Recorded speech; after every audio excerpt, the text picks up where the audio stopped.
Assalamualaikum warahmatullahi wabarakatuh. Selamat datang pada pembelajaran PKN kelas 12 bab 4 bagian kedua dengan materi Persatuan dan Kesatuan Bangsa Indonesia dari masa ke masa bersama saya Trisnani Eka Sukmapeni.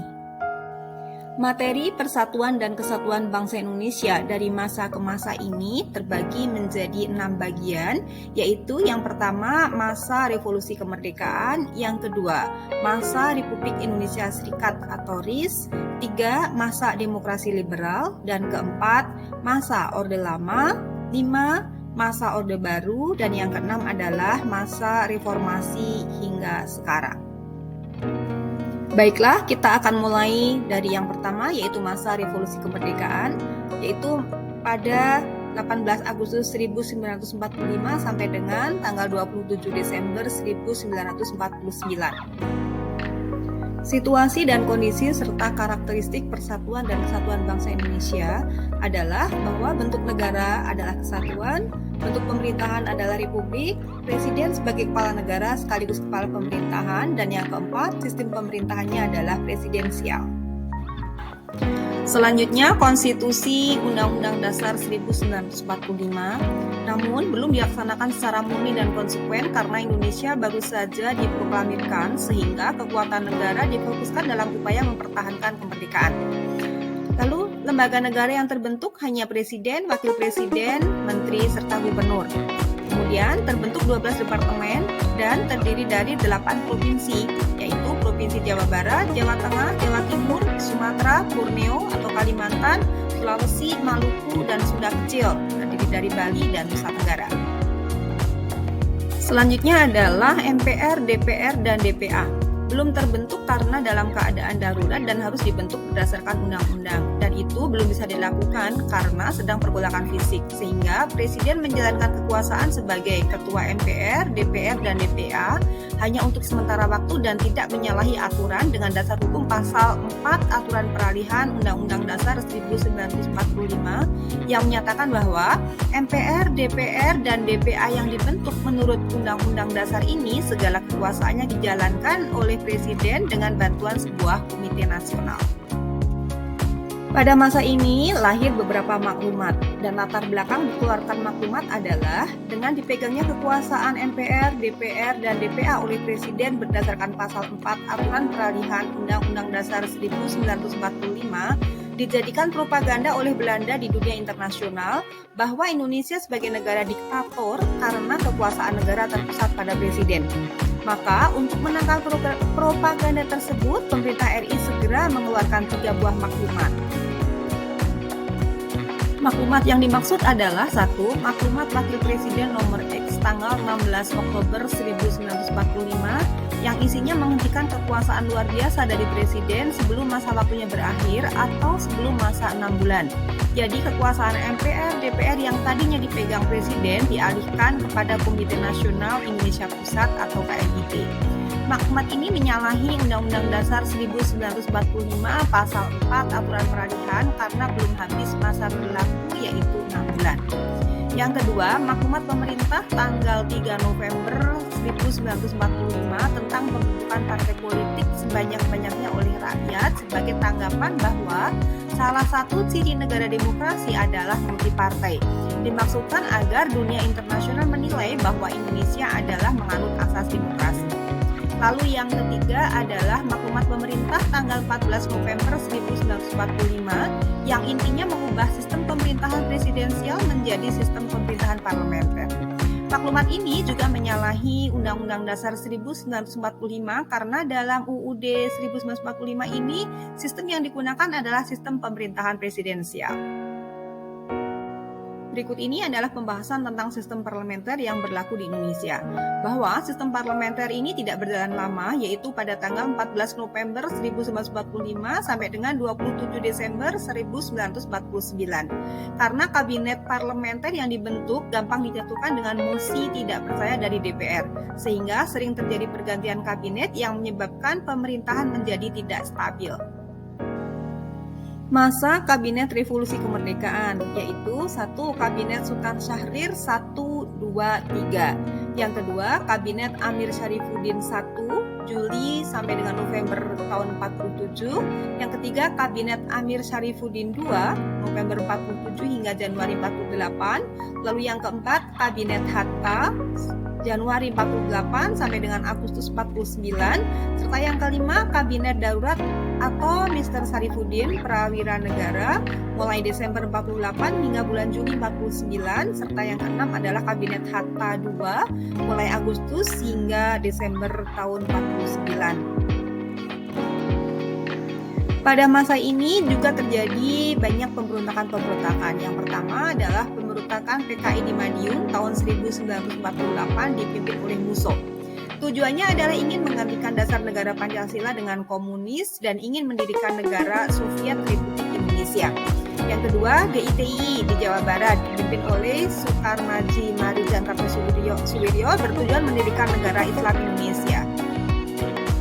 Negara Kesatuan Republik Indonesia kemudian berubah menjadi negara serikat dengan data sebagai berikut bahwa berakhirnya NKRI atas kesepakatan KMB yang mengubah bentuk negara kesatuan menjadi negara serikat pada tanggal 27 Desember 1949. Yang kedua, konferensi meja bundar di Den Haag 23 Agustus sampai dengan 2 November 1949. Pembahasan yang kedua adalah masa Republik Indonesia Serikat atau RIS, yaitu yang berlangsung pada tanggal 27 Desember 1949 sampai dengan 17 Agustus 1950. Situasi dan kondisi karakteristik persatuan dan kesatuan bangsa Indonesia pada masa RIS adalah: 1. Konstitusinya adalah Konstitusi RIS tahun 1949, bentuk negaranya adalah federasi atau serikat dengan 15 negara bagian, bentuk pemerintahannya adalah republik, dan lembaga negaranya terdiri dari presiden, wakil presiden, kabinet, senat, DPR, MA, serta DPK. Parlemen RIS terdiri dari Senat dan DPR, serta Senat beranggotakan wakil negara bagian masing-masing 2 orang wakil presiden. Selanjutnya, sistem pemerintahan adalah parlementer, kabinet semu kuasi parlementer. Berikutnya adalah ciri-cirinya. Perdana Menteri diangkat oleh Presiden, bukan oleh Parlemen. Seharusnya ini diangkat oleh Parlemen. Kemudian kekuasaan Perdana Menteri masih campur tangan Presiden. Seharusnya Presiden sebagai kepala negara dan Perdana Menteri sebagai kepala pemerintahan. Yang ketiga, kabinet dibentuk oleh Presiden. Seharusnya dibentuknya oleh Parlemen. Lalu, kabinet bertanggung jawab kepada DPR, tetapi harus melalui keputusan pemerintah. DPR tidak bisa menggunakan mosi tidak percaya pada kabinet karena parlemen tidak memiliki hubungan yang erat dengan pemerintah dan DPR tidak memiliki pengaruh besar pada pemerintah. Presiden memiliki kedudukan rangkap yaitu sebagai kepala negara juga sebagai kepala pemerintahan. Kembali terjadi pemberontakan-pemberontakan pada masa pemerintahan RIS ini. Yang pertama adalah Angkatan Perang Ratu Adil atau APRA, dipimpin oleh Kapten Raymond Westerling. Tujuannya adalah untuk mempertahankan bentuk negara federal di Indonesia dan memiliki tentara sendiri pada negara bagian RIS. Yang kedua, pemberontakan Andi Aziz di Makassar, dipimpin oleh Andi Aziz yang diawali dengan kekacauan di Sulawesi Selatan pada bulan April tahun 1950. Kekacauan tersebut terjadi karena adanya demonstrasi dari kelompok masyarakat yang anti-federal dan mendesak negara Indonesia Timur segera menggabungkan diri dengan negara Republik Indonesia. Pemberontakan berikutnya adalah yang bisa dikenal dengan RMS atau Republik Maluku Selatan. Ini dipimpin oleh Mr. Christian Robert Stephen Somukil yang menolak terhadap pembentukan NKRI dan memproklamirkan negara RMS tahun 1950. Mereka menganggap bahwa Maluku memiliki kekuatan secara ekonomi, politik, dan geografis untuk menjadi negara sendiri. Tetapi penyebab utamanya adalah masalah jatah pembangunan daerah yang dirasakan sangat kecil, tidak sebanding dengan di Pulau Jawa.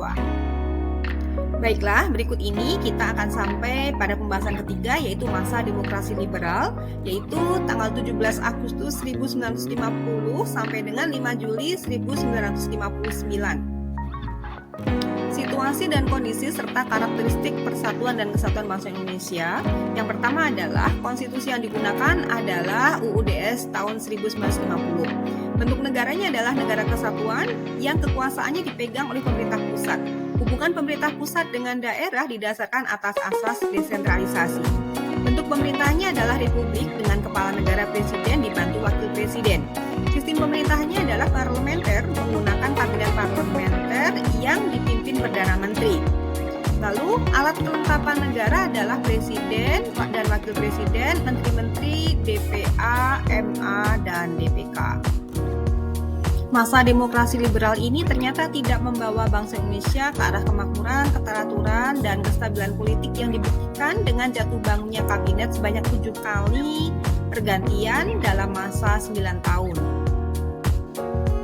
Berikut ini adalah daftar kabinet pada masa demokrasi liberal, yaitu yang pertama Kabinet Maksir, Kabinet Sukirman, Kabinet Wilopo, Kabinet Ali Sastro Amijoyo I, Kabinet Baharudin Harahap, Kabinet Ali Sastro Amijoyo II, serta Kabinet Juanda. Pada masa demokrasi liberal ini lahir dekret presiden. Latar belakangnya adalah kekacauan pada masa demokrasi liberal ini adalah ketidakstabilan Badan Konstituante dalam menyusun UUD yang baru sebagai pengganti UUD sementara. Keadaan ini memancing persaingan politik dan ketatanegaraan Indonesia menjadi tidak menentu. Kondisi ini sangat berbahaya bagi kelangsungan bangsa dan negara sehingga Presiden Soekarno terdorong untuk mengajukan konsep demokrasi terpimpin dalam rangka kembali kepada Undang-Undang Dasar. Situasinya semakin genting dengan mengancam persatuan dan kesatuan sehingga Presiden Soekarno mengeluarkan dekret presiden pada tanggal 5 Juli tahun 1999 yang berisi 1. Pembubaran konstituante, 2. Memberlakukan kembali Undang-Undang Dasar 1945 dan tidak berlakunya Undang-Undang Dasar sementara 1950. Yang ketiga, pembentukan MPRS dan DPAS. Pada masa ini juga terjadi pemberontakan-pemberontakan, yaitu yang pertama, DITI di Sulawesi Selatan, dipimpin oleh Kahar Muzakar. Sebabnya, karena Kahar Muzakar menempatkan laskar-laskar rakyat Sulawesi Selatan ke dalam lingkungan APRIS, Angkatan Perang Republik Indonesia Serikat, dan ia ingin menjadi pemimpinnya. Yang kedua adalah DITI di Aceh, dipimpin oleh Daud Berui, mantan Gubernur Aceh. Sebabnya adalah status Aceh yang semula menjadi daerah istimewa diturunkan menjadi daerah karesidenan di bawah Provinsi Sumatera Utara dan menentang kebijakan pemerintah tersebut dengan mengeluarkan maklumat tentang penyatuan Aceh ke dalam negara Islam Indonesia pimpinan Kartosoewirjo. Berikutnya adalah pemberontakan yang terjadi di Kalimantan Selatan, yaitu dipimpin oleh Ibnu Hajar yang gerakannya diberi nama Kesatuan Rakyat Tertindas yang tergabung dalam negara Islam Indonesia tahun 1954. Dan yang berikutnya lagi adalah PRRI atau Permesta atau singkatan dari Pemerintah Revolusioner Republik Indonesia atau Perjuangan Rakyat Semesta. Terjadi di Sulawesi yang disebabkan oleh hubungan yang kurang harmonis antara pemerintah pusat dengan pemerintah daerah karena jatah keuangan yang diberikan pemerintah pusat tidak sesuai dengan anggaran yang diusulkan sehingga timbul ketidakpercayaan terhadap pemerintah pusat.